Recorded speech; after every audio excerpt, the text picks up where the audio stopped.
Daming tanggal sa Northport at TNT. Tuluyan ang pinakawalan ng katropa ang kanilang bigman na si Carl Brian Cruz, at ang bago nilang pirma na si Mike Tulumia sa kanilang koponan. Si CBC o Carl Brian Cruz ay former Gilas player, and parte ng 2016 special draft na nakuha naman ng TNT sa Blackwater noong 2021 trade, eventually winning a championship naman with the team noong 2023 Governors Cup. Samantalang si Mike Tulumia naman, ay bagong hugot lang ng katropa last Commissioner's Cup. Yun nga lang, ang pinirmahan niya lang kasing kontrata ay one conference deal. Samantala, sa kabilang banda naman para sa Northport, tulad ng TNT, may ilang manlalaro ding pinakawalan ng Northport sa kanilang koponan, sina Prince Cap Errol at MJ Ayaay. Una para kay Prince Cap Errol, nakuha ito ng Northport noong 2022, with Jamie Malonzo trade to Ginebra. At si MJ Ayaay naman ay na-trade noong 2023 sa Northport kapalit ng second round draft pick nito for season 49. Sa kabilang balita naman, may mga rumors na maaaring magkaroon ng trade sa pagitan ng Meralco Bolts at ng Barangay Ginebra.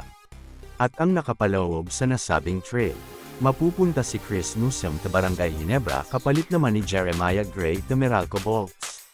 Kung mananatiling healthy si Jeremiah Gray sa kanyang karera, ay masasabing fair trade ito, pero kung mananatiling injury prone, ay walang duda, na panalong-panalo sa trade deal na ito ang Barangay Ginebra.